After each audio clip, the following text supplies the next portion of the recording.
Welcome to Metaphysical Soul Speak. I'm your host, Elena Fox Starks.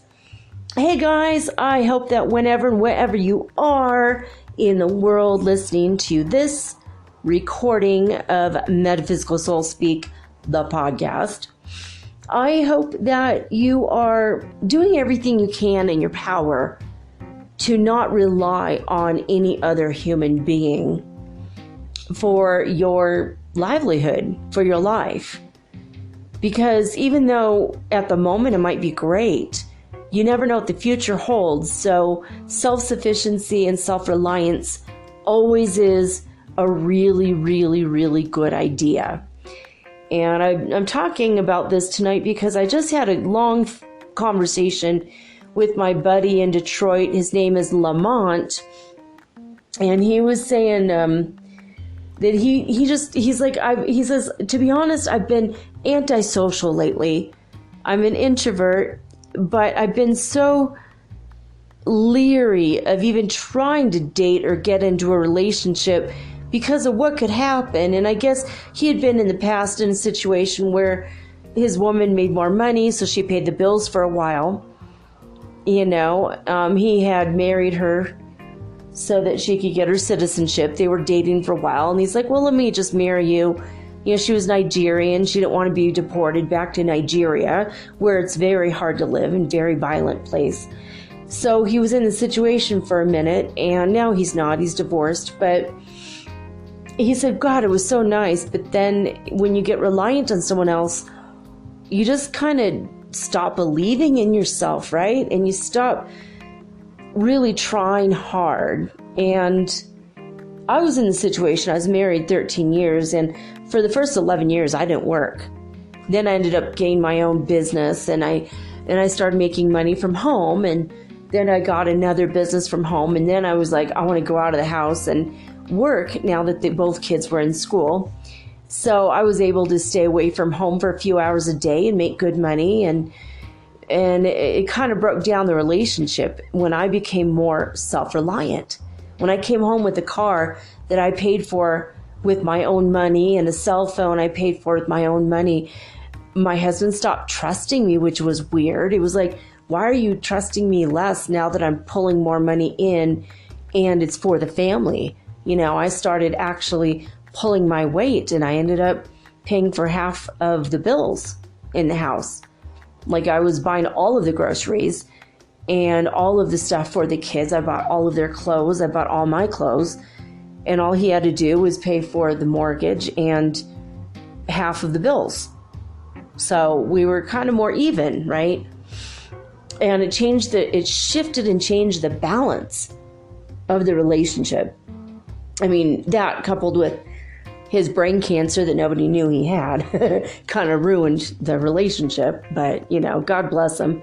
He was trying his best in spite of his brain being eaten away by the disease.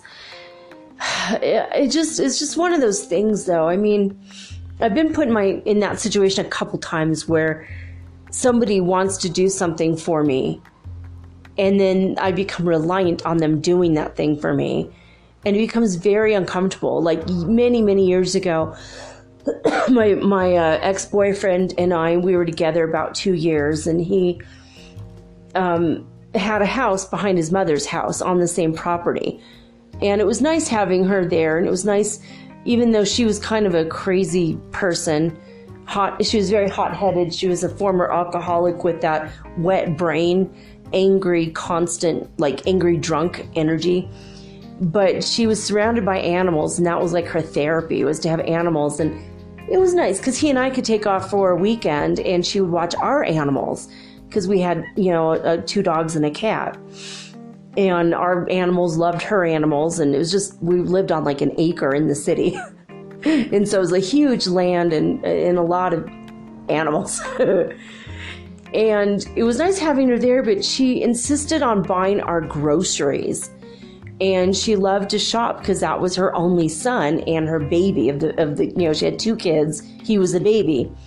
And so he was spoiled. And she would like go out and buy clothes for him. And he made his own money. I made my own money. We both had a job. We did pay our rent. But she just wanted to take care of us. I mean, to the point where at one point she got me a job working in her company. Like she just wanted to take care, which was nice. It was nice to have a support person.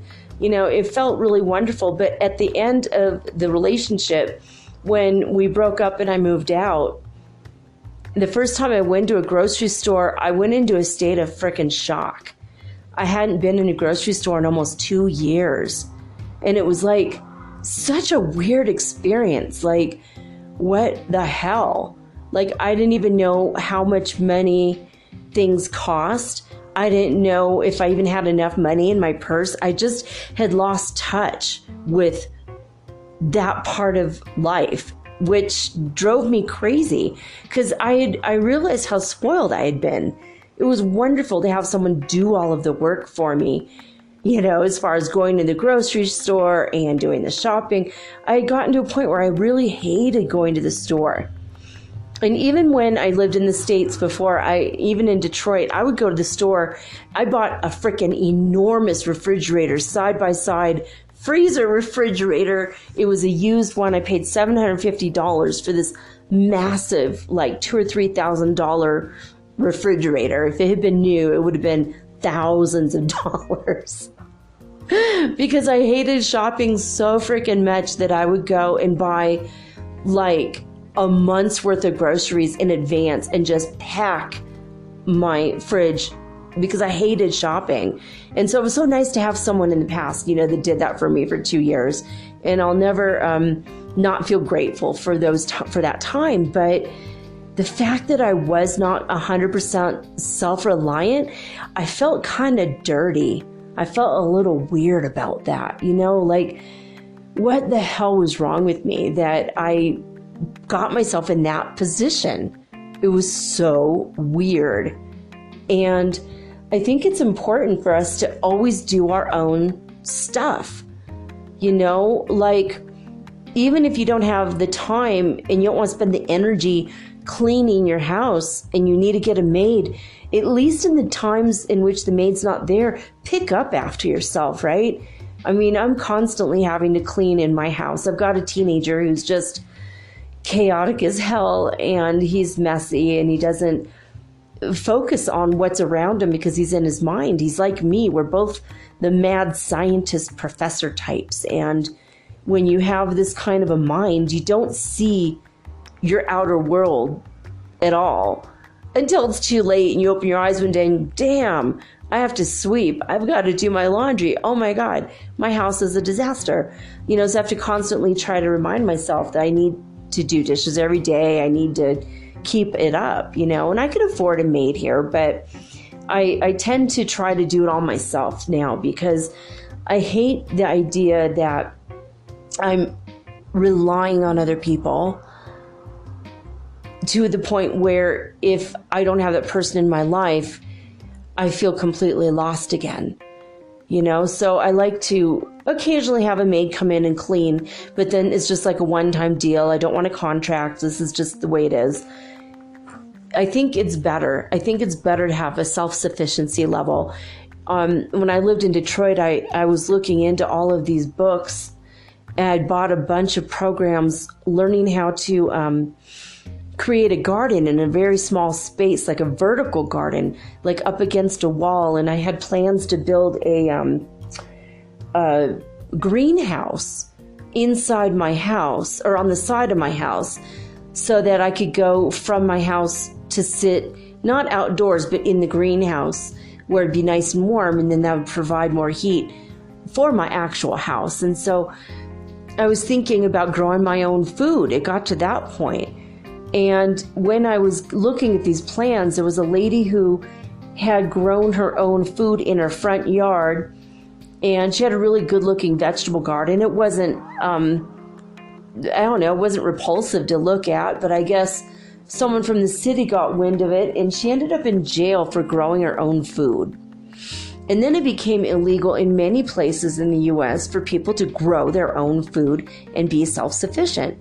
A man went to jail in Oregon for digging a hole and allowing the rain to fill it in, and then he stocked it with fish so he could provide for his family fish and also an extra source of drinking water. He had a filtration system that he created, and the guy was 100% self-sufficient.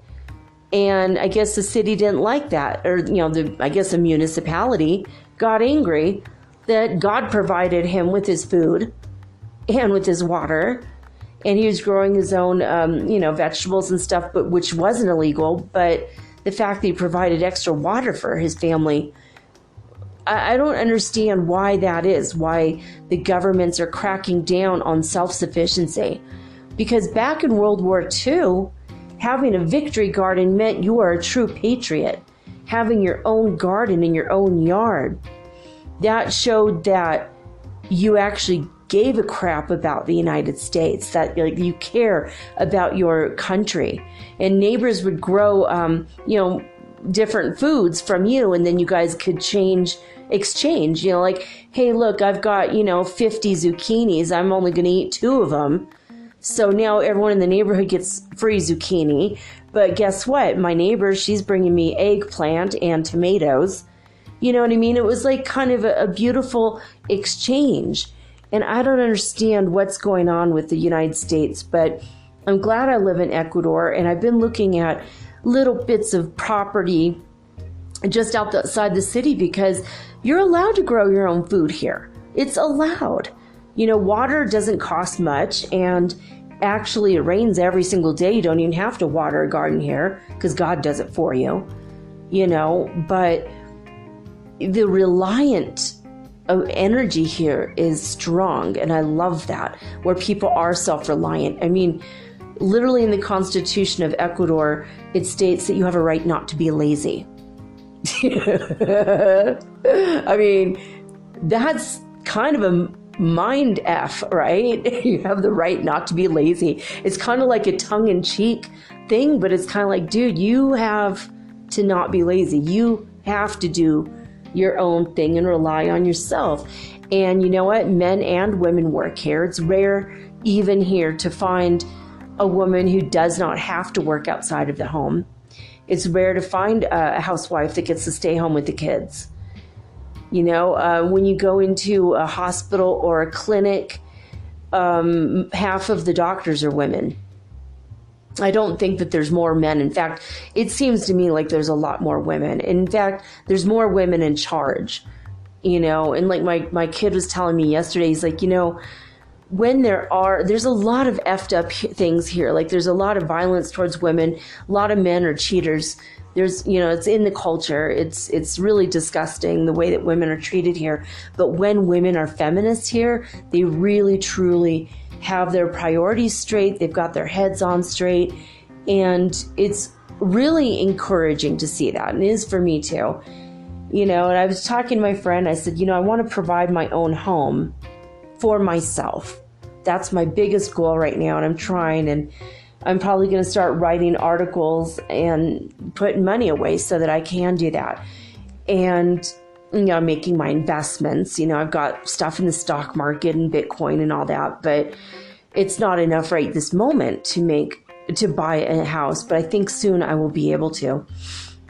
And I was looking into the laws here in its community property. If I get married to somebody without a prenuptial agreement, half of my good work goes to him, just like that. And he could cheat on me and there's no recourse except to divorce him, and then half my house goes to him. It's like completely unfair. And I'm like, well, I'm never going to marry anyone here. I have two friends who married men here, and one of them cheats on her. treats her like crap. And the other one, well, it's a new marriage. Who knows? I think he's faithful. I think he plans to be faithful. He's a pretty good guy. But it's like, you know, it's like you got to take your chances, right? And it doesn't matter if they're Ecuadorian or not. Men all over the world, you know, and women all over the world. I mean, cheaters are everywhere, right? It's not just this culture only. But I started thinking about all of the factors of self-reliance, and like, if I do ever end up in a relationship, it's going to be for love, and I'm not going to marry. I'm not going to marry an Ecuadorian because I don't want to lose half of my stuff that I worked for, and I want to work for it. And I feel like I have the right not to be lazy, you know? I don't have the right until I'm a citizen, but, you know, I think that God has given us all the right not to be lazy. And when you rely on someone else, it kind of puts you in a position to be a little bit lazy in that area, you know?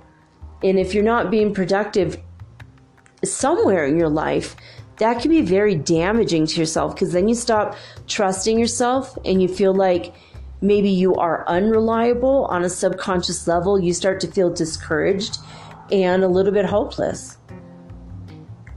And I feel like even sometimes teenagers go through this when they don't really have a job yet and mom and dad are paying for everything. I feel like they feel a little bit discouraged and a little bit scared of going out into the real world. I know my oldest couldn't wait to get out in the real world, but he was terrified, you know, and he had a hard time admitting that to me. I'm like, well, you know, you can always come home. You know, I love you. I don't care if you're 25 years old, you still come home. You know, as long as I have something, you've got something. That's just the way it is. I brought you into this world, and I'm going to take care of you forever, because that was my commitment to you. Not just 18 years and kick you out and sayonara, sucker. You know, I'm not that kind of a mom, even though my parents did that to me. As soon as I was 18, they were like, get the hell out of our house.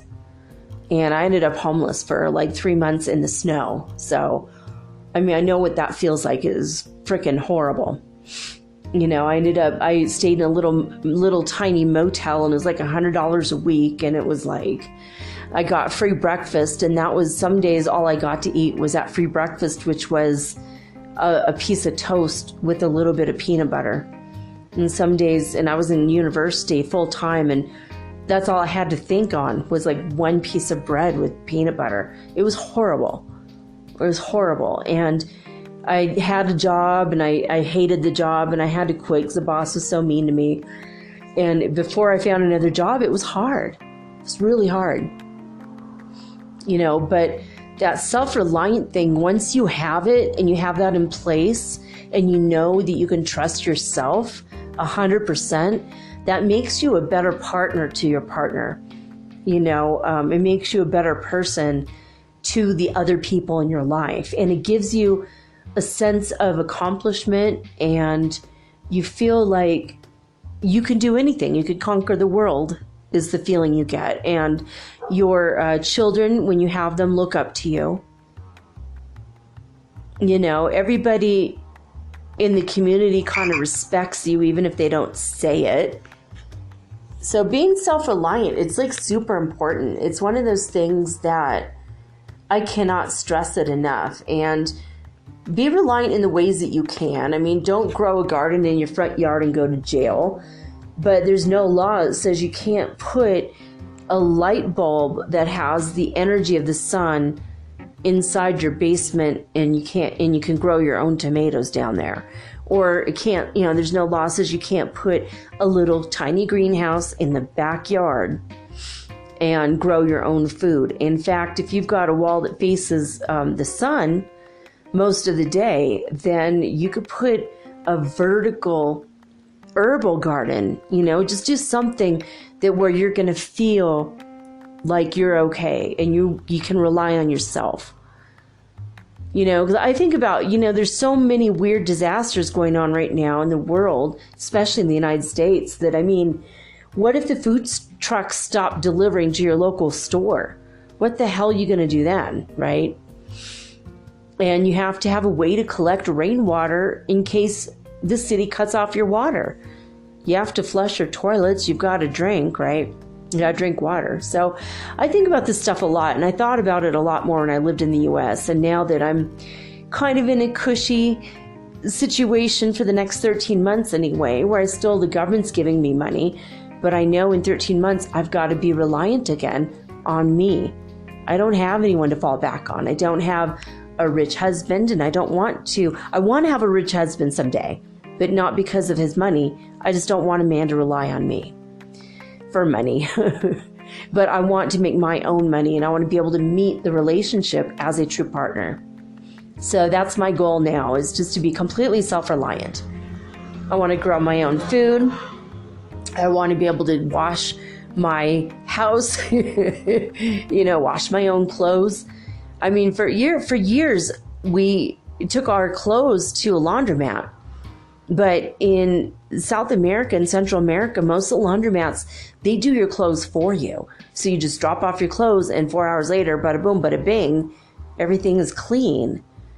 But see, that also, even though it felt nice to not have to do laundry for a while, that was another thing where you have to be reliant on others. And all of my Abercrombie and Fitch t-shirts disappeared.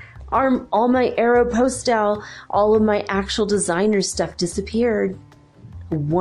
Every time I brought my laundry in, something would disappear from my laundry.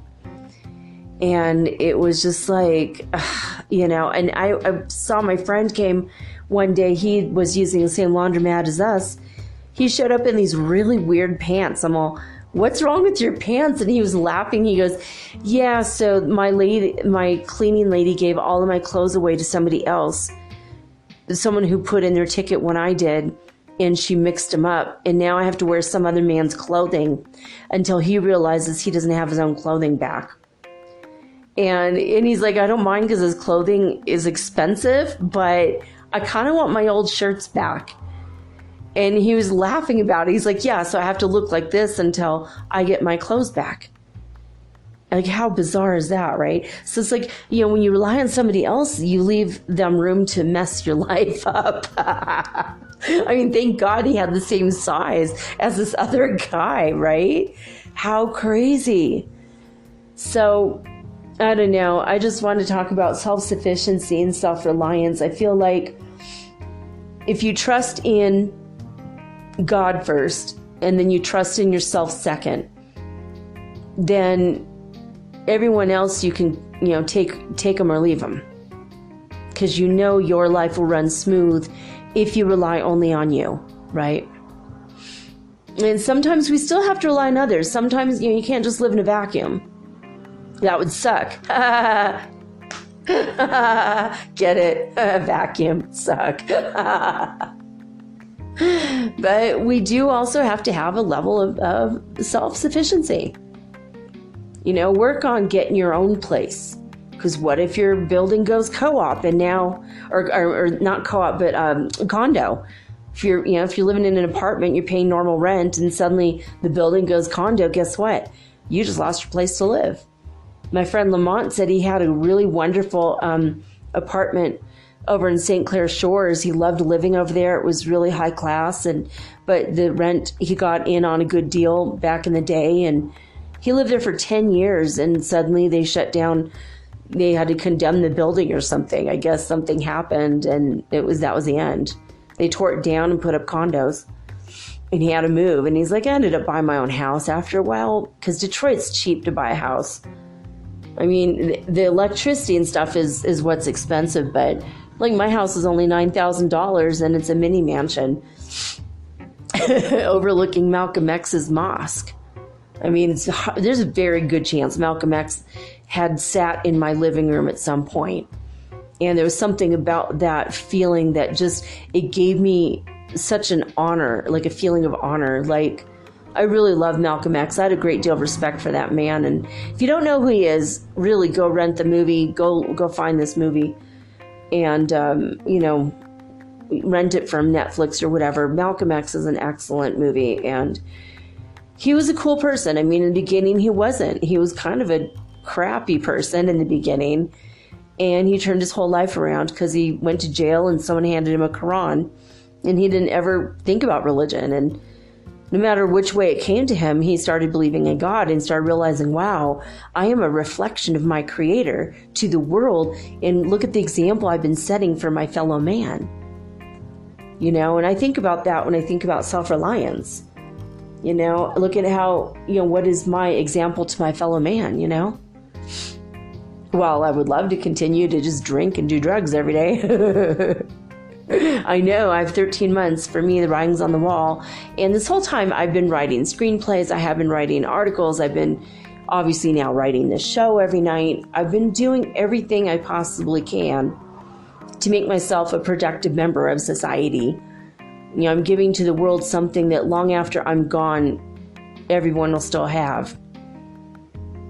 I'm doing my best, and that's my part. But, I don't know. It's just there's not enough that I can say about self-reliance. And so I wanted to encourage you guys, if there's any area in which you're kind of like relying on somebody else, maybe it's time to take back some of your own power with that.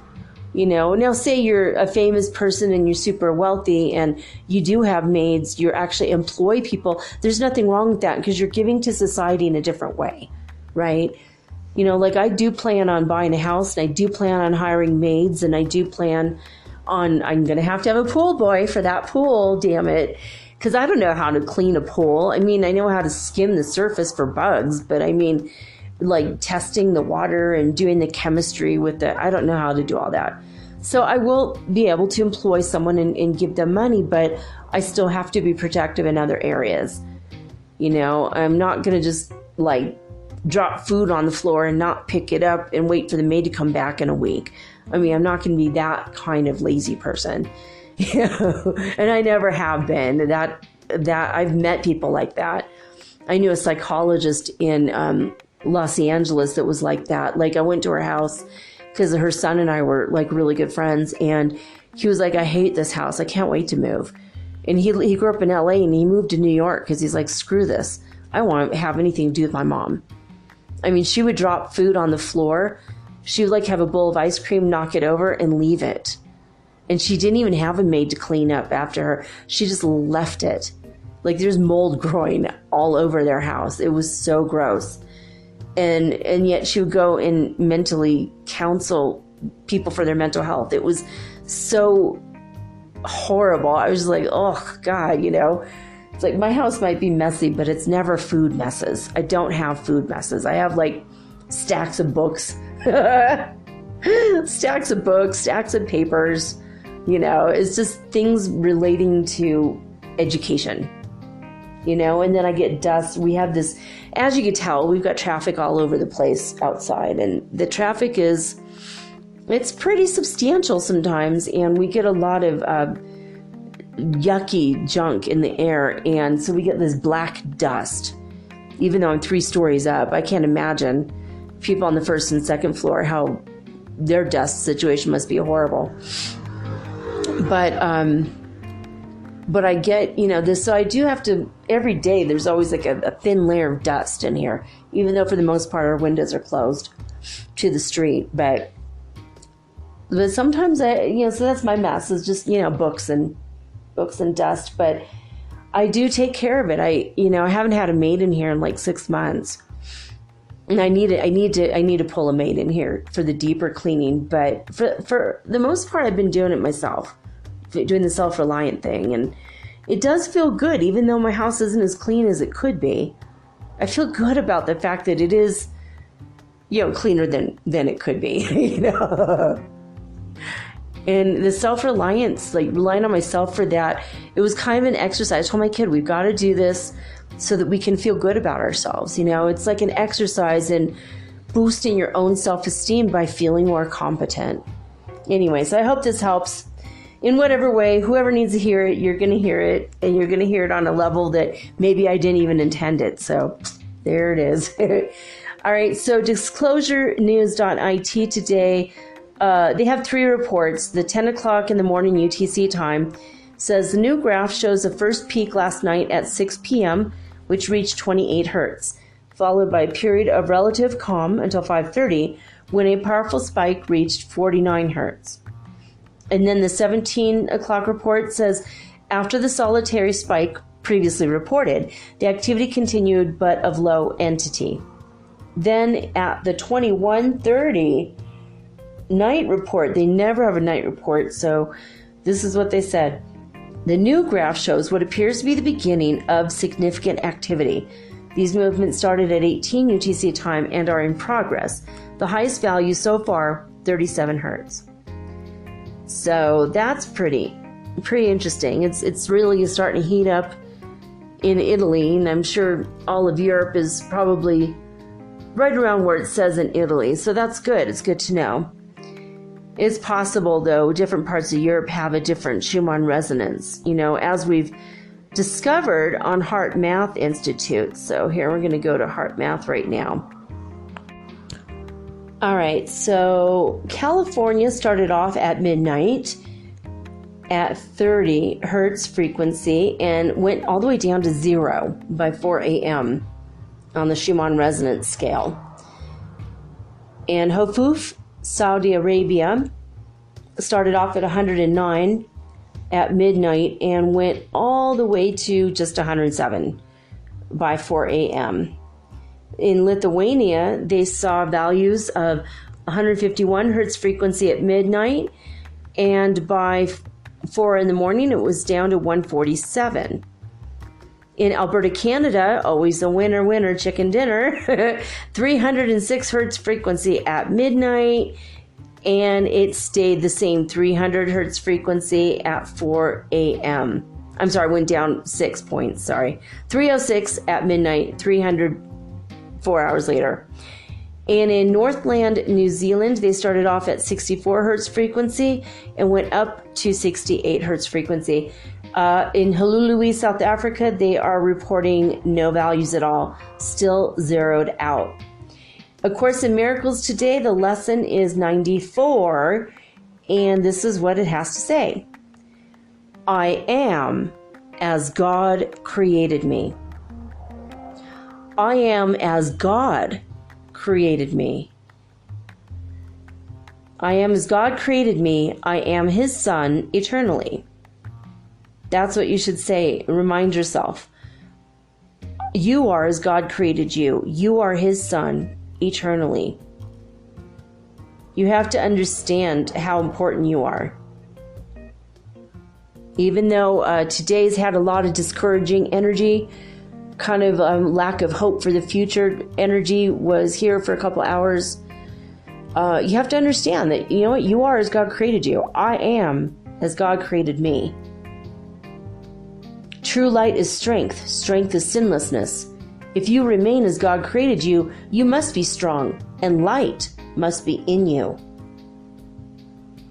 This is a really big lesson. It's a good one. acim.org is where you go to read all of it. And again, the lesson is 94. I am as God created me. All right, guys, I'm going to take a break. When I come back, we are going to have a conversation about Feng Shui, because it's Feng Shui Thursday. We do this every 2 to 3 to 4 weeks. We have a Feng Shui episode. And it's been 2 weeks since we talked about Feng Shui. And so our first episode on Feng Shui was about romance. That was about a month and a half ago. And then a month later, that was back in August. And then we had one on Feng Shui for wealth and abundance.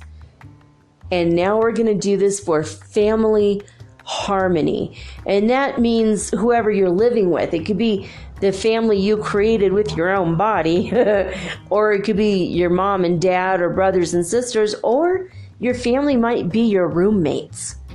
I know that if you're living in the Bay Area in California, you're living with 10 people and you're paying an arm and a leg for the privilege of sharing your bedroom with strangers. And you know what? Pretty soon they become your family. I know how it is. I love the Bay Area. It's worth every penny, even though it's overwhelmingly expensive. It's such a great place to live, and people are so sweet and friendly because, oh my God, you have to be. You have a million roommates and they become like your family, honestly, especially when you get into a really good household and you're just like, oh my God, I never want to not live with these people. They're so awesome. So, but even if you have one roommate or two roommates and you live in Ohio, you know what? Your family is the people that you tend to surround yourself with, because you can't pick and choose your genetic family or your birth, or adopted families. But when you grow up and you have your own place, you surround yourself with the people who become the people you love, right? And so you get to pick and choose your friends who become your family. And so what I'm going to do is we're going to go to Feng Shui for family and house harmony. Even if you live by yourself, you want people to walk in and go, oh my God, I feel so great here. Oh my gosh, this is an amazing space. And we're going to talk about what are the elements of a harmonious home right after this.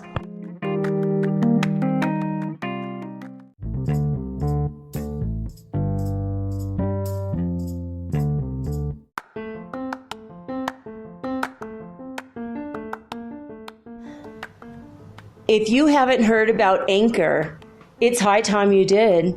It is the absolute easiest way to make a podcast. First of all, it's absolutely free. Second of all, they have creation tools that allow you to record and edit your podcast right from your phone or your computer. You guys have known that I've been doing this for 8 months using the Anchor.fm app right on my cell phone, and I have done it everywhere, right? I have recorded this in my living room, my bedroom, little cafes in Quito, Ecuador, all over Cuenca. It's so absolutely easy to make your podcast, and editing is just a snap. Anchor also will distribute your podcast for you, and it took me about 2.5 months to become syndicated, and now I'm available on Spotify, Apple Podcast, and many more, and so can you. You can make money from your podcast also, and there's no minimum requirement. You get paid from your very first listener. It is everything that you need to make a podcast all in one place. So please, if you are interested in making a podcast of your very own, do not hesitate to start with Anchor. Download the free Anchor app or go to anchor.fm to get started today.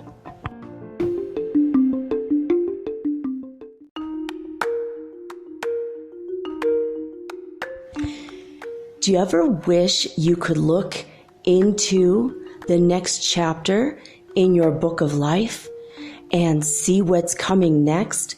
What does the universe have in store for you? I can help you with that. I will give you a Celtic cross reading, which is 10 cards, or you can ask me 3 questions, and I use 3 cards per question. So that's 9 cards, or I can channel your higher guidance, or maybe God directly for you. Maybe you want to talk to your dear departed Aunt Edna, because maybe you have a few questions and she was the smartest person you knew. If your deceased relatives are available or your ascended masters, I can channel them for you personally. Let me have 1 hour to show you the future in your next chapter of your book of life. Readings are $75, and it takes me an hour to an hour and a half to complete. And for this price, you will also be hooked up to the healing grid around the planet for free, which means yours truly, me, I will be giving you Reiki 24 hours a day, 7 days a week for the rest of your life. All you have to do is let me know. metaphysicalsoulspeak@gmail.com, and we will explore your future together.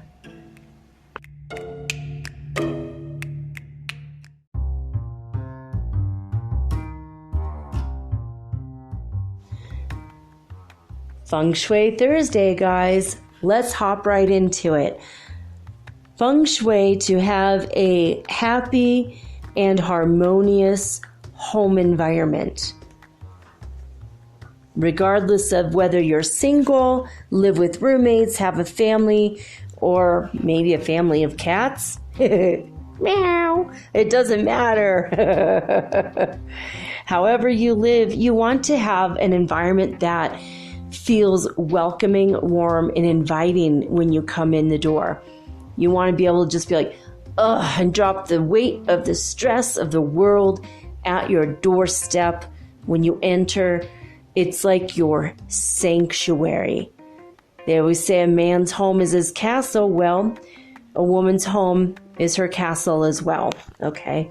So according to Feng Shui and Beyond.com, they have this amazing definition. They say about happiness. So we have to understand what happiness is before we know what it is we're going for. What are we trying to actually achieve? And I liked their definition because sometimes when people have asked me, are you happy? I'm like, huh? And I scratch my head a little bit. Like, am I happy? I don't know. It's possible I am, but it's also possible that I am dissatisfied in some areas. So overall, am I really happy or maybe I'm not happy? I don't know. So I'm going to read this definition to you and then we can all determine for ourselves whether or not we're really happy and what do we need to do to fix it. Happiness is freedom. Happiness is you being you without limitations or negativity. Happiness is peace, tranquility, and serenity. Happiness is the capacity to love without reservation. Happiness is your inherent natural state. That's what they said. I myself would not have put peace, tranquility, and serenity because to me, those are all the same thing. But maybe they're slightly different. I don't know. It's like happiness is redundant, repeating over and over again, and repetitive. Sorry, I'm a critical Virgo, and that's just a little thing I do. So, according again to Feng Shui and Beyond.com, and there's a dash between each of those words if you wanted to look this up, they say that there's 3 factors that contribute to your quality of life, and these influenced your happiness. So number 1 is the situation that you were born into. You can't really do anything about that. That's where you were born. You know, you don't have to stay. If you're born in Minnesota, there's no law that says you can't move to Ireland or South Africa or Peru, right? There's no law that says you can't. You know, but you don't have to bloom where you're planted if you don't like where you were planted. You can get up and move yourself if you want, okay? But the situation you're born into, you know, whether you had 20 siblings or you were an only child or you're born to alcoholics or you're born to workaholics, you know, so that can affect your level of happiness. But again, what I was saying in the first part of tonight's episode is you were not really able to choose your family that you were born into, but when you're an adult, then you choose your friends who then become your family. And if you're close with your family, all the better, right? So 3 things affect your happiness. Situation you're born into, your inner world, which is your mind. And that's what we're trying to fix while we're reading A Course in Miracles, right? And it's one reason I'm doing the show. I want you to get your mind right. When your mind is right and you see the world correctly with eyes that come from a clean, pure, and healthy mind, then you're able, inner world, your inside job, that's happiness. That part of your happiness is complete, right? Happiness is an inside job, they say. But so the situation you're born into, your inner world, and your external environment. And that's what we're going to talk about tonight, because if you can at least achieve a level of happiness in your external environment, that will affect your mind. You know, clean the outer and it will clean the inner. You know, your situation you're born into, you have to fix that when you're an adult. But after you fix it, you still got to keep your own environment good. That will help you and lend the way towards healing anything from childhood that you need to heal. So we're going to start with, you know, the inner stuff. You know, we're working on that almost every day. So the outer stuff is what we're going to talk about right now. Now it says on Feng Shui and Beyond, if you focus on your emotional, mental, and spiritual well-being, but you neglect your physical surroundings, then you have a tendency to revert back to your old habits. So if you create the outer world and it's wonderful, that's going to make you want to do better for yourself on your spiritual, mental, and emotional levels. And once you work on yourself, then you're going to want to work on your relationships with other people. And then you're going to also influence other people in a positive way as well. So the number one thing is to make sure to always keep the beneficial energy flowing in your home. Number one, clean your house, keep it clean, clear your clutter. Christopher Lowell, in one of his episodes, I used to watch this. My oldest kid and I just adored Christopher Lowell. We could not get enough of his show. I don't know if you remember the Christopher Lowell show, but he was amazing. He decorated homes, and he was a professional, or is a professional. And we just loved, every second of it. We loved the idea of watching houses transform, and that was our jam for a while. And I still like watching these shows once in a great while. But the number one thing is keeping your house clutter-free and clean. And Christopher Lowell said that when you go around your house and you are dusting, you're giving new life. You're giving your own life energy to the objects that you touch. And when you touch them, they seem to vibrate at a higher rate again. So it's important. It's important to keep your house clean and touch everything in your home. Now, if you ever do mushrooms, you're going to see that everything you've touched has your energy on it. You can see it. It's a very real, very physical, palpable thing, but usually we can't see that energy with our eyes unless we're vibing super high, which is what blue mushrooms can do for us if we use them correctly in a shamanic way. I have a friend who takes blue mushrooms and watches SpongeBob SquarePants and laughs her ass off. And there's not a whole lot of spiritual growth going on there. But if you do it for a spiritual growth reason, you're going to start to see and notice things in your environment, and objects that are sad because you've neglected them, they will tell you. It's kind of crazy. But every molecule in this universe has a piece of God in it because God created everything, right? Everything came from the divine, and it's all related, and everything touches everything else. That's been proved by science. So right now you're touching everything on the planet. You are. So anyway, keep your stuff clutter-free and clean, because that is it's like the arteries and veins of your household, like your hallways. You know, you want to keep that energy free flowing. That is the number one thing. Now, it will have a profound effect on your well-being mentally if it's dirty. I know, right now, my kitchen is messy. My son made this huge mess, and I'm just ugh, I feel this drag energy. Oh my God, I just, last week, the house was, the kitchen was perfect. I had mopped it, and I was mopping the floor every day. Everything was great. I don't know what he did in there, but it's just so messy. And I'm oh my God, I think I dropped the ball for 2 or 3 days. I got into my head, became the mad scientist professor that I am. And now it's ugh, and I hate the drag feeling, the draggy energy. It just brings me down. I hate going in there. It's I don't even want to eat, you know? And so like today I did go in there and I did the dishes and like, okay, at least I did that. That's something, and if you do have a situation where it got totally out of control in a couple days and now you have to fix it and you're overwhelmed by it, I'm easily discouraged. I'm born in the year of the monkey in Chinese astrology. And it's like, I know I get overwhelmed and confused and discouraged really quickly, which drives me crazy as a Virgo, but that's just my personality. So I'll go in and go, okay, look, I'm only going to look at this one little section, and I do one little section at a time. And then I leave the room and I go do something else for a while.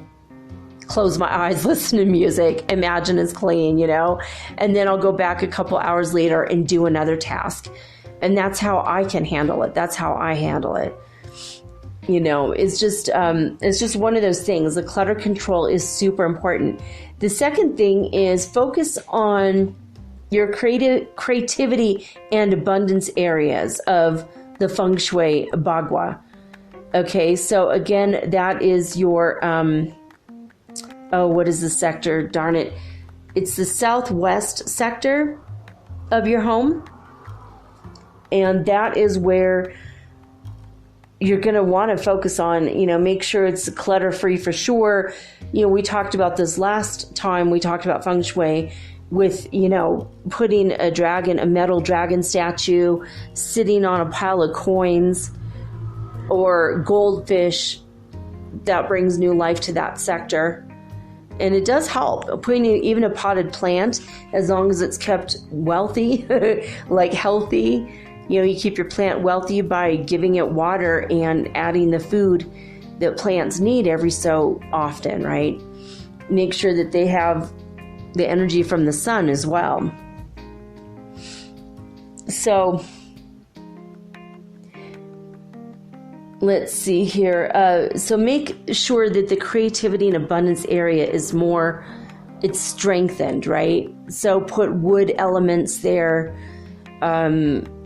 Fountains, having a fountain, that could be excellent. See, for me, in my section of my bedroom, I have my desk is there, and that's like the source of my money. Basically, what it will be is my writing. And so for me, that's a really positive place to have it. And I plan on putting, maybe something there. I don't know what yet. I'm still working on it. Maybe it'll be a plant. Maybe. We'll see.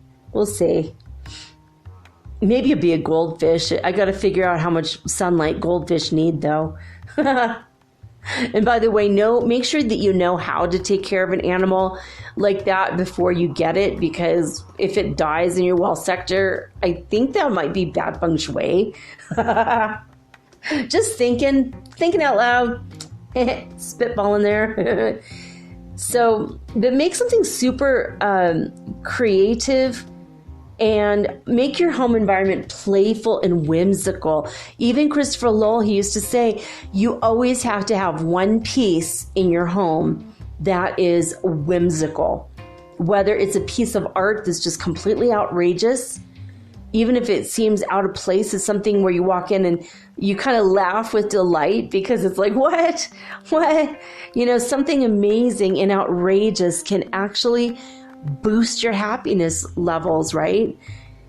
So if you have your subconscious mind is communicating with your environment, when you see stuff that's just depressing, like all your walls are painted gray and tan and you just feel like blah, have one red wall or a fuchsia wall.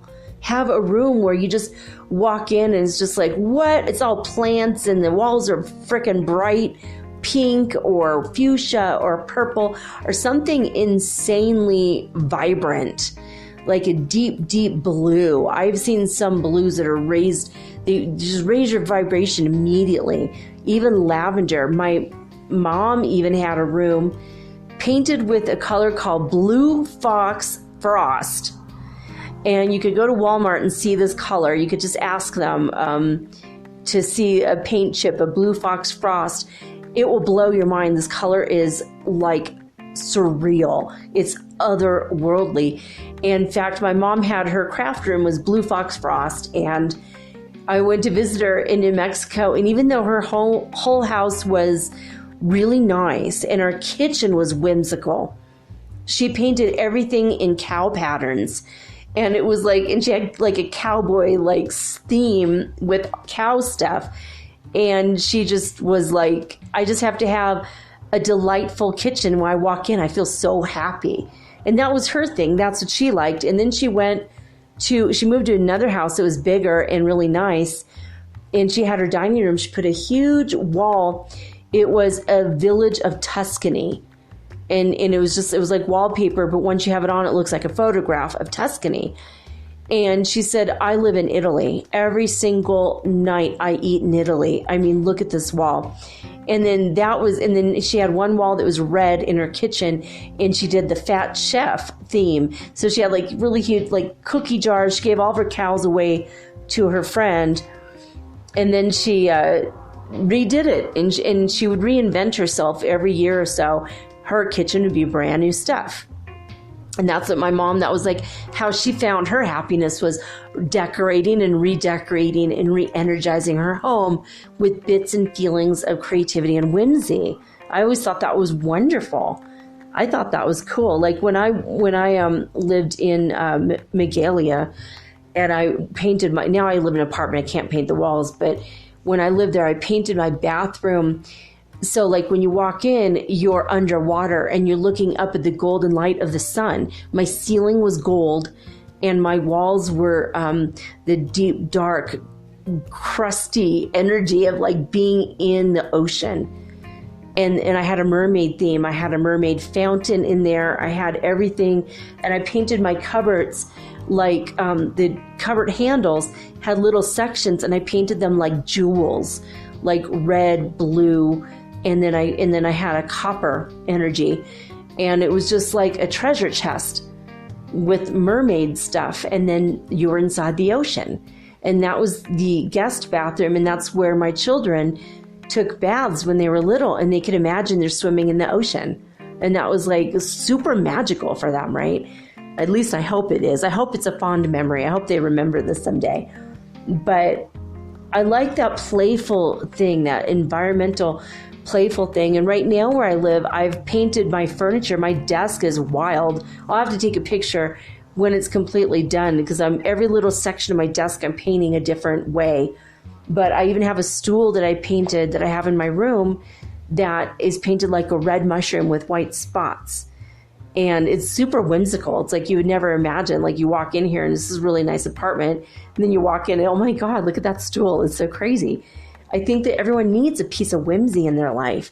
And it does give you like a sort of, something that makes you a little bit joy-filled, and you want to feel fun and happy.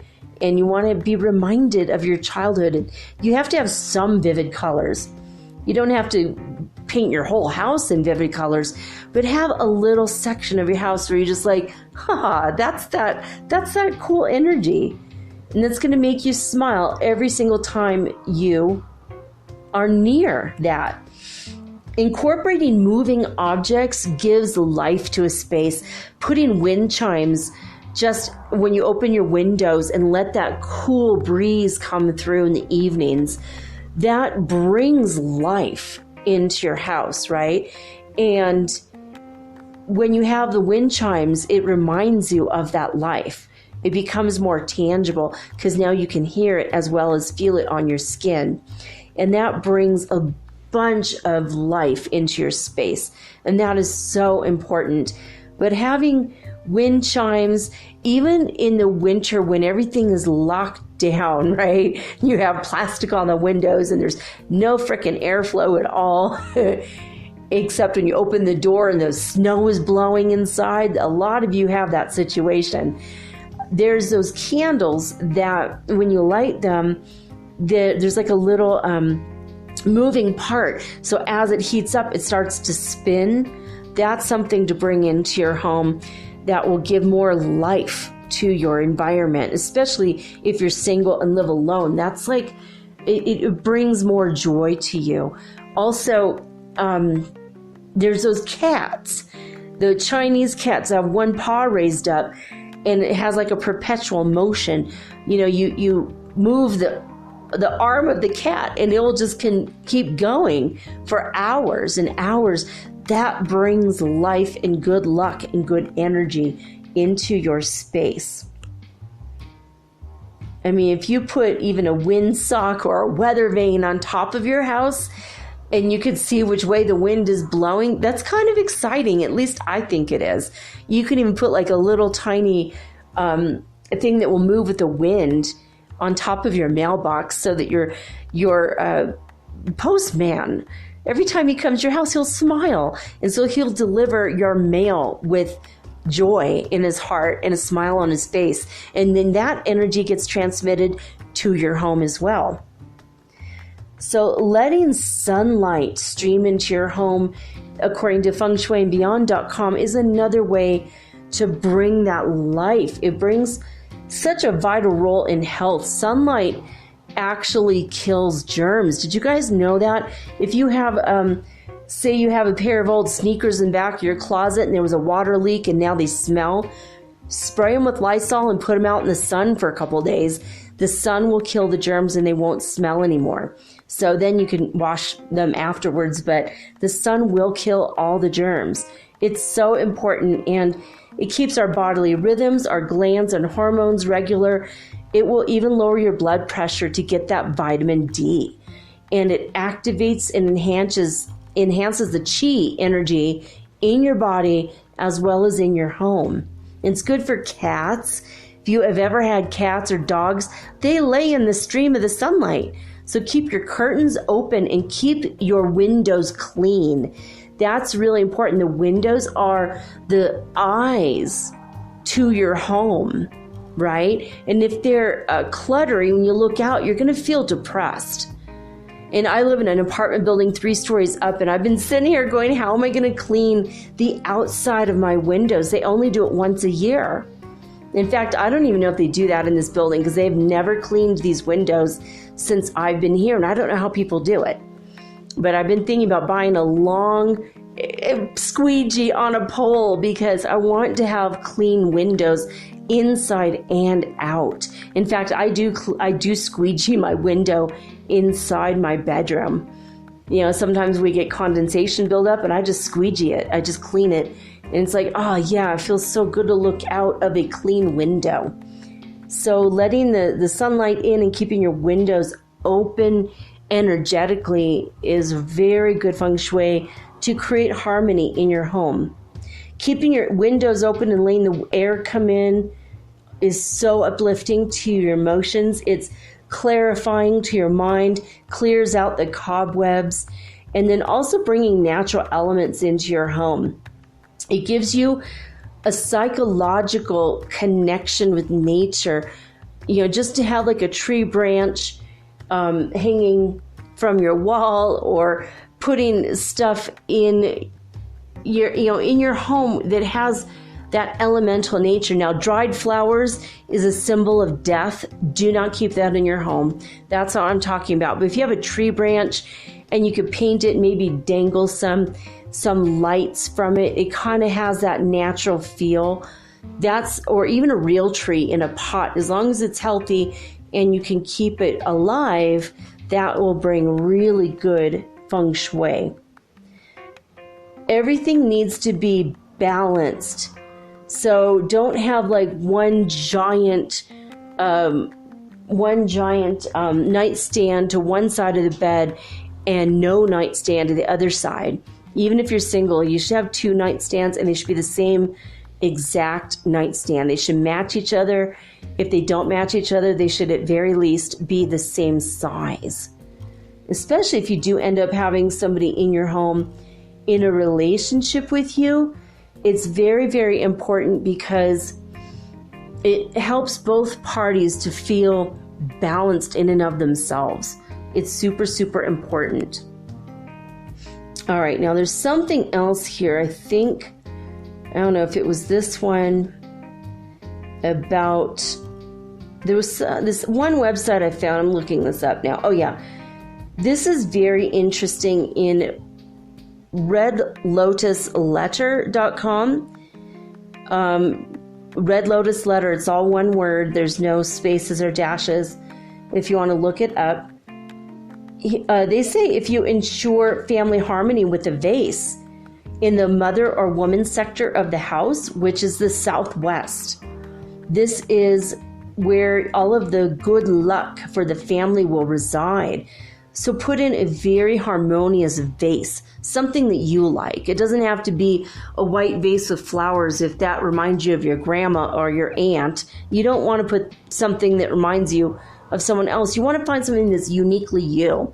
Find something that's maybe cobalt blue or purple or something that's really intensely beautiful, and it's in your personal style, in your personal taste, and in your favorite color. Maybe it's turquoise and white. Whatever it is, make sure it's uniquely you and it represents something that makes you smile and you feel proud that you picked that piece out, okay?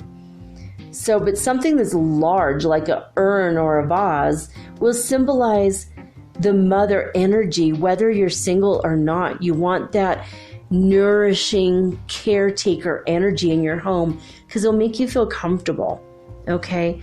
So if your southwest corner is a garage or a bathroom, it might cause unhappiness for the woman of the house. So if you put a vase in that corner, it will enhance the happiness in your home. Now, the relationship sector or family relationship sector is the east and governed by the wood element. So if you put anything of metal in that area, it will cause tension and strife. So if you add water to that area, it will help the family get along better and grow together in harmony. And it will improve the health for everyone in your home. So how you add water, I don't mean a stagnant bowl of water. Have a fountain or a water feature, an element, maybe even a fish bowl with a fish in it, okay? So if it's a corner, if this east corner is a bathroom or a garage, you have to put like a water fountain. That will help. In the east corner of the living room even will help. So if you can't put it in the garage because it might freeze it in the winter, put that at least in the living room in the east corner. That will help. Now, it's really, really important if you are a couple and you have children, keep pictures of your kids out of the bedroom, okay? It's going to kill your sex life. You don't want to kill your sex life. You don't want to kill your coupleship, your intimacy, right? So you have to have a level of privacy in your bedroom. Don't have an extra bed. Don't have an extra couch. Don't have pictures of other people. If you want pictures, have it of you and your love and no one else, okay? That's it. Because it will just harm the relationship and it might make you resent your kids subconsciously, right? You have to have a space where you're away from the rest of the family, where it's just you two, right? And however, if your kids are prone to misbehavior, according to Red Lotus Letter, here's the secret. Get a nice picture of you or you and your sweetheart, and you put that, you and your wife or your husband, put a picture of you guys in the kids' room. It's going to make them feel like mom and dad are always watching, and they're going to start behaving. It will also bring them a respect and honor of their parents to have a picture of their parents in their bedroom. And when they grow up, you might want to tell them, don't do that. Because again, you don't want to bring anyone into your love life, right? But when little kids are little kids, they don't have a love life yet. So you put the picture of the mom and dad or even grandparents in mom and dad. And Confucius said this was the best way to keep kids in line. It will help them bring that energy. So the number 3 in Feng Shui is a number of growth. But when you have 3 people in a family, it brings anger. So it says here, according to Red Lotus Letter, having a picture of 3 family members, such as a mother, father, and a daughter, is inauspicious because the family will be posed in a triangular shape, and that evokes fire. Even in ancient Greek, that is a symbol of fire, a triangle, okay? and that brings about disharmony. It brings about that energy of combativeness. Obviously, fire is like fiery anger, and the energy of red and orange is invoked with a symbol of a pyramid or a triangle. So if the family is posed in a triangular shape which evokes the fire, you have to have the father or the oldest person at the top of the apex. That will stop some of that angry energy. So if you do some kind of a thing like that. So, but when 3 people are in a row, that brings about separation. So you have to make sure that if they're going to be in a triangular shape, it's got to be with the oldest person at the top to combat that negativity, fiery energy. I think it might be better just to have like 2 dogs or something. Maybe put 5. Maybe just not do that. I don't know. But very interesting. So the fire element will keep the trio happy and together, it says. Okay, now why did it say evokes fire? And then it says evokes happiness and togetherness. I think it's when the oldest person is at the top. That will bring the happiness. So, but if you have it like where the youngest is on top, it's going to be just super imbalanced. Sorry about that, guys. I read it and then it's like, wait a minute. It kind of contradicts itself right on the same page. All right. Okay. If you're single, hang the happiest moments of yourself in the center of your home. Make a little gallery with your most happy times, and that will bring happiness to your life. Whether or not you're married or have children, or if you're single, this works. So the happiest moments of your family, put them together, have the happiest, most amazing, joy-filled moments. Put those in the center of your home. That will bring the balance that you need in your house or apartment. And it says the center of the house is extremely important for health, wealth, and relationships. Put a picture of your family looking happy in the center of your home, and then add extra lighting. And it says this is excellent for adding lighting, dining, or for a living room. I don't know. That doesn't make any sense. Oh, this area is... Okay, so in the center of your home, if you have extra lights, that will bring happiness and harmony. The center of my apartment is my hallway, and we have the light on almost all the time. And it actually seems like when we have it on, it does feel better energetically, even though it's an electric light, it does feel better. It says if you put red colors in the sector of the home, the center, it will bring family happiness, and it'll give a boost of fire energy, and that feeds the earth element in the center of the home. So if you're having extreme unhappiness in your household, look for plants in the center of the home or living room. It says if you are having extreme unhappiness in the household, look for plants in the center of the home and or living room. They will drain happiness right out of your home. Do not put plants in the center because they will suck the life out of the air in that section. Remember, put them in your well sector. That's better. Smooth, bumpy relationships. They're saying to do that with red apples. Put a bowl of red apples in your living room. And if they're fake, that's okay, actually, because color will help tense family members feel more congenial. Red and gold colors together in the dining room or living room will ease tension in the house. I don't know if that would in my house because I don't like those colors. So, but they say gold like ochre. Maybe, maybe not. Maybe just an apple, a sculpture of an apple might work. Maybe even a picture of apples might work. So it says sometimes only family time is during evening meals. So if you have to make your meal times really enjoyable and happy. And if everybody sits according to their section or their kuwa number, you have to determine the direction that each person should face. Okay, I'm going to go over that in a second. And if everyone is seated in the wealth direction or whatever, no one's going to be cordial with each other. So it says missing corners indicate a missing family member. And if a corner is missing, it's possible this person feels uncomfortable in the home. So you have to correct it by adding a mirror on the wall where the missing corner would be, or symbolically creating that corner.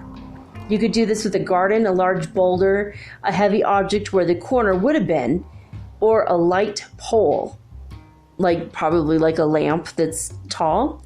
Indoors, a mirror can be placed where the missing corner would have been. The direction, which they just said that, I'm reading this from Red Lotus Letter. The directions for family members are this.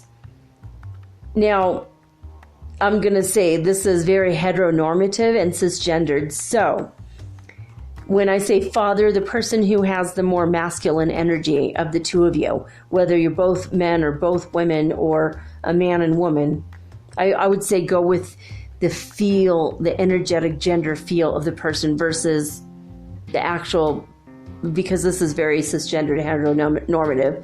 So, okay, northwest corner father, southwest corner mother, whether you're two females or two men, that doesn't matter. Just figure that out. Who has the most masculine father energy? They sit at the northwest energy. The southwest energy is the mother. The north is the second son. Northeast is the youngest son. So if you have more than two, I guess. The oldest son sits at the east. The southeast is reserved for the oldest daughter.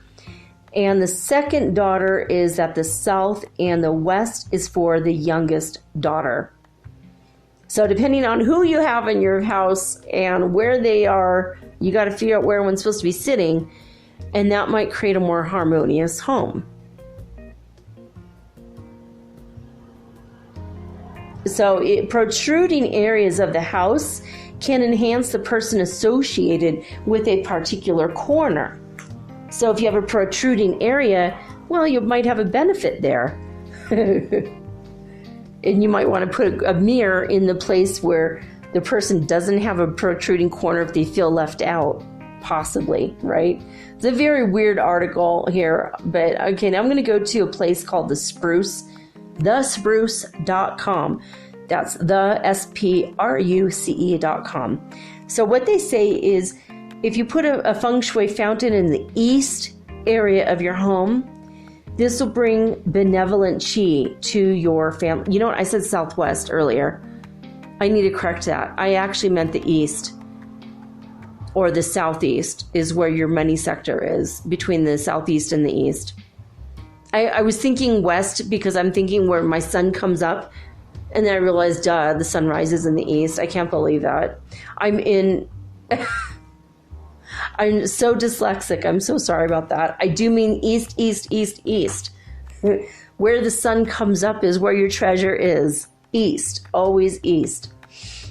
Place a feng shui fountain in the east area of your home, and it brings benevolent chi to your family. And be mindful about keeping the water clean at all times. Put feng shui crystals, the really big crystals that hang on strings, or somehow put them in a bowl. And keep them clean and dust free. And tumbled stones are best. You could even just put a big handful of beautiful tumbled rocks that are all your favorite rocks, and you put those in your fountain. That will even be more potent. So keeping in your home only images of a happy family throughout the house is important. Oh, that could explain why my son wasn't happy. I had a picture of him crying, dressed as an angel, and I thought it was adorable, and I kept it in my bedroom. Oh, I probably shouldn't have done that looking back now. My whole house was painted according to feng shui colors, and everything felt great, but he wasn't always happy when he was little, and we don't have a picture anymore, so. But he was so adorable when he was crying. I loved every part of him, even that. Oh, well, live and learn, right? So have happy images of your family throughout your house, especially in your living room and your kitchen and your east and health section. family bagua area of your home. Be mindful about keeping your bedroom in the best possible condition, especially your children's bedrooms. Having fresh, nourishing energy, free of clutter, fresh, clean linens on the bed, and the blankets clean at all times. That's very important. You want to make a room that is nourishing in energy and a pleasure to be around any time of the day or night. So, let's see. It says balance your environment according to the 5 Feng Shui elements. We might have to go over that on another day. And you got to take into consideration the birth element of each family member. And the birth element is, if you're the firstborn daughter, secondborn son, and yada, yada, yada, what I just mentioned a minute ago. Limit the use of harsh and dangerous chemicals when you clean. Keep your EMF levels in your home as low as possible. And I suggest getting one of those power savers, because number one, you're going to lower your energy costs by up to 40%. I know for a fact my energy bill was $300 lower in the winter. It was normally around $1,000, and it was $300 lower when, my kids always had the lights on. Oh my God. But we all had our computers. We all had, things going. We had stereos, the whole 9 yards. And my bill was sometimes $1,000 because we also had 100% of the time we had space heaters that were electric. And when I plugged in this power saver, go to heartlandamerica.com to find a power saver. You plug it in and it's like $20-$30. And all of a sudden your bills will be like $300 less a month if they're $1,000. If it's normally $300, you'll only pay $200. Literally, it works up to 40% less. So that will help, and that will lower the jarring effects that electricity can have. It makes it more smooth in your home. It kind of distributes the energy equally instead of in fits and starts, because that gives like a sort of energy, and it's better to have a sort of energy, right? Not that sometimes electricity does make a sound. I've heard it, and I did notice a big difference when I plugged out. It's just a little tiny box. You plug it in to the plug-in closest to where the power comes into your home, and it regulates the power for the whole house. And it really did make an energetic difference. And I lived in Detroit. You have to be aware of EMF pollution, also outgassing of brand new curtains and carpet and furniture. You have to make sure that you keep your windows open and fresh air coming in, especially when you have things that are outgassing. Children's toys with certain types of plastic can have that outgassing energy, and it could be really yucky. So you have to make sure the pollution inside your home is not worse than the pollution outside the home. And if you go to you can even go on eBay and find a used rainbow. It's like a vacuum cleaner, but it's also an air purifier. You can use it as an air purifier, and they have a little tiny tabletop model I highly recommend. And you could put, even have scents. So all of a sudden your whole house will smell like apple blossoms or lemon or pine trees like eucalyptus. It's excellent source. In fact, you can make your own oils, and that's awesome, especially when you don't want petroleum. You got to make more natural oils. But there is a rainbow, look up the words rainbow tabletop model or rainbow air filter. You'll see what I'm talking about on eBay. And they're you get them free when you buy a brand new rainbow vacuum. I used to sell these vacuums, and they're the best on the market, period, because they use water instead of a filter where it'll blow out dust out the back after you use the filter once. Now it's screwing up everything. The HEPA filters don't even work as well as what you imagine. But the rainbow uses water to trap all the dust particles, and then you just dump it outside. And you put in fresh water, and you keep vacuuming, and you won't believe how dirty your house is when you use this. You're like, oh my God, I had no idea. I thought it was clean until I got this thing. But I recommend getting them, even if they cost $600 used. It's so worth it. They're like $1,800 brand new. and they're still worth it. NASA uses this to clean their clean spaces. They use a rainbow. They won't use anything else because that is the best machine in the world, and they're sold in every country.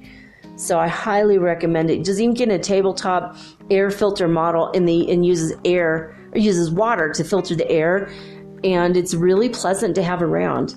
I really, really miss mine. I have one in Detroit. Hopefully I still have it, but I'm gonna go buy another one. If I don't, I'll bring it back to Ecuador with me in a heartbeat, because it is literally one of the best things you could do for yourself.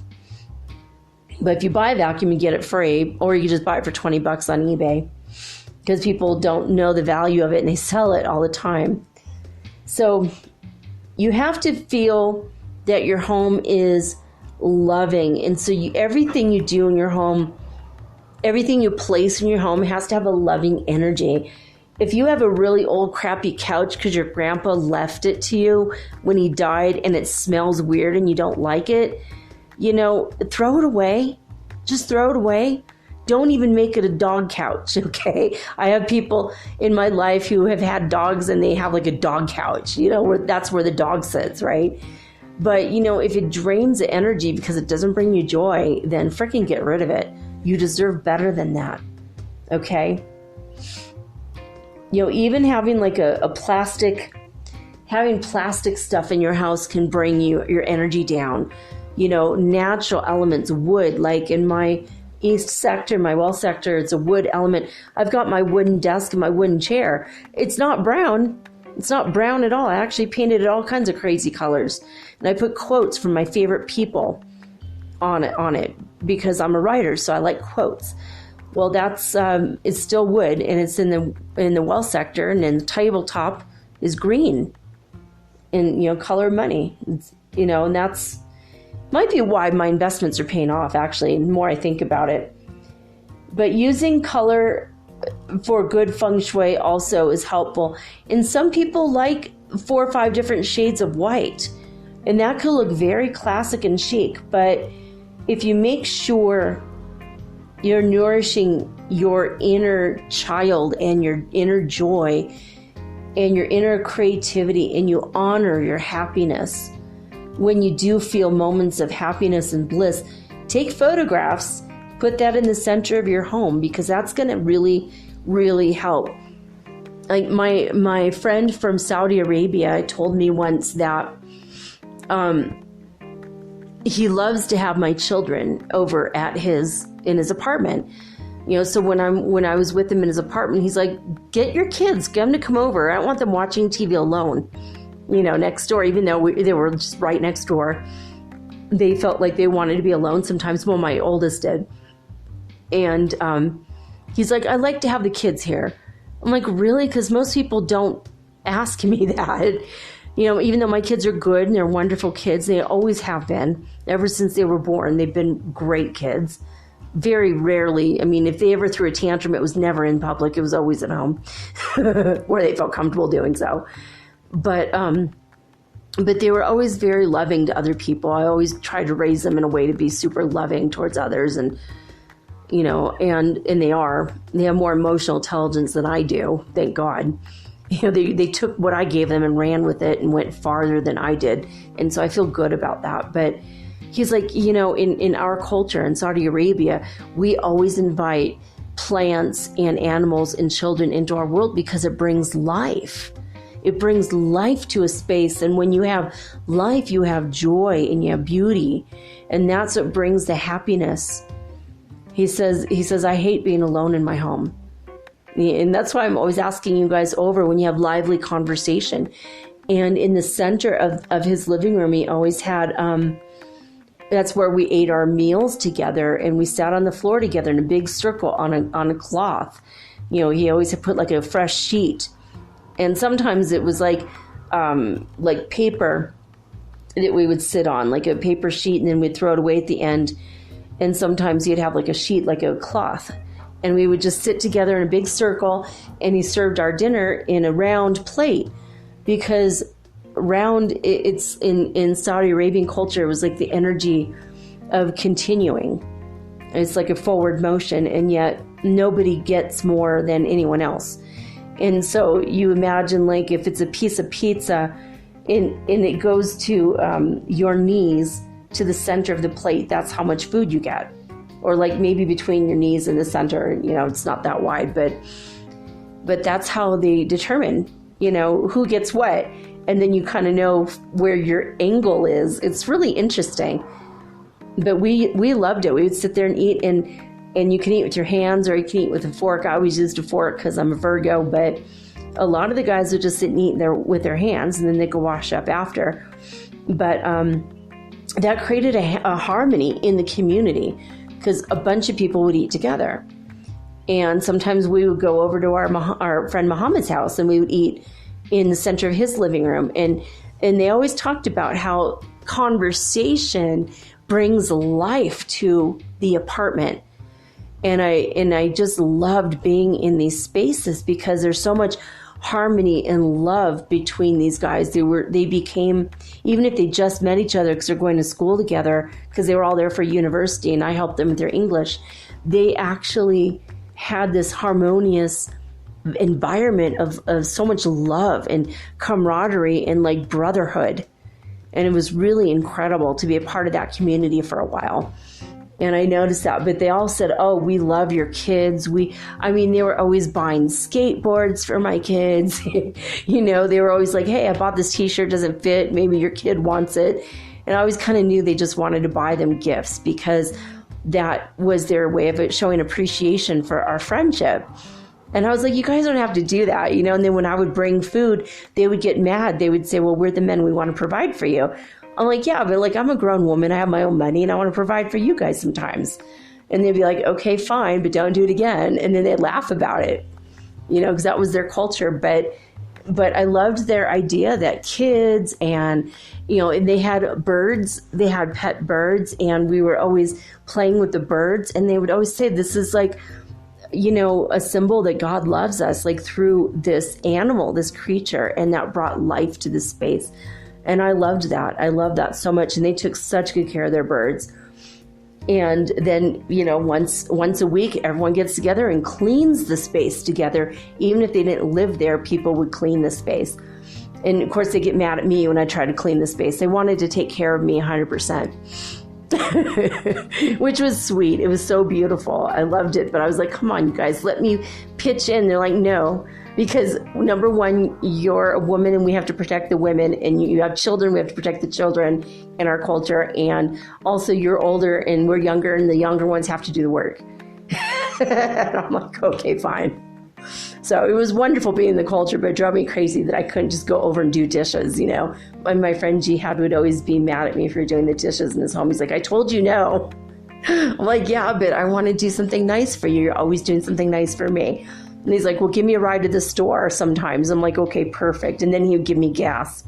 And then he'd buy my groceries. And I'm like, I want to give you something too, We ended up making artwork and giving them artwork for their apartments. That's how we gave back to them, because it was the only thing they would accept from us. But doing nice artwork, also creative as a family, like coming together. My two kids and I, we got together one day and they were like, we want to do something for your birthday. I'm like, okay, well, you know what? This is what I want you to do. I bought them canvases and paint. And I said, you know how I love mermaids so much. I love mermaids. I want you both to draw your own version of a mermaid. And I'm going to draw my version of a mermaid. We'll all put it together, and that will be in the center of our home. And that'll be a happy memory that we did art together. And so I had that for a while. Also, another thing that you can do is Ho'oponopono art. I plan on doing Ho'oponopono art maybe for a living. I might end up doing, at least for a little bit of money here and there, I want to do some of this for people's home spaces, because if you have art that has a Ho'oponopono phrases, you could do it in other languages. It doesn't have to be in English, and it could be in other languages. That brings such a peace to a space, overwhelmingly so. And you could just do a normal piece of art, but do the Ho'oponopono phrases on the back. I love you, I'm sorry, please forgive me, and thank you. That cleans and cleanses a space like you would not believe. Anytime I've done Ho'oponopono, it has always cleared the space.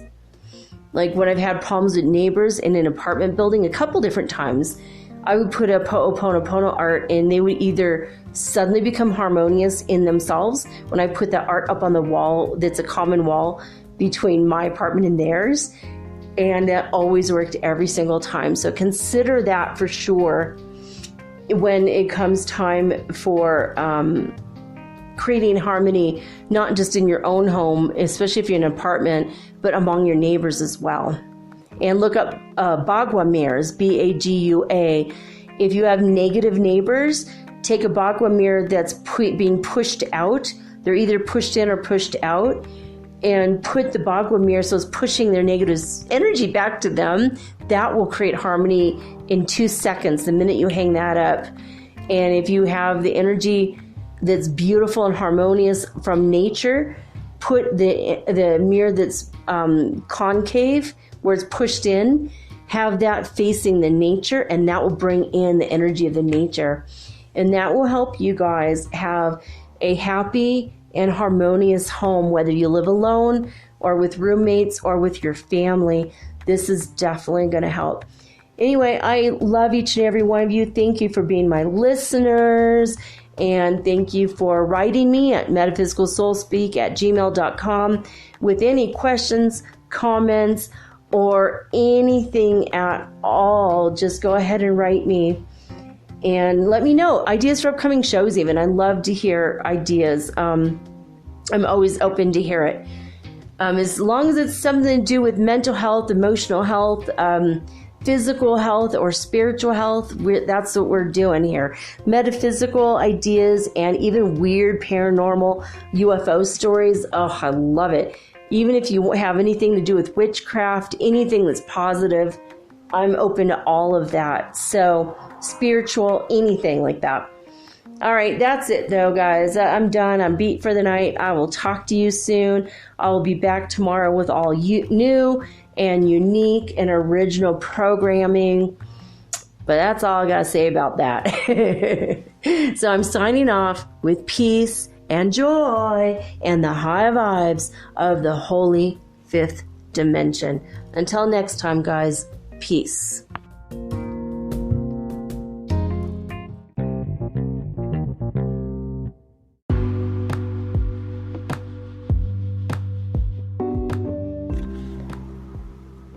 Metaphysical Soul Speak is run on sponsors and listener support. This means listeners like you.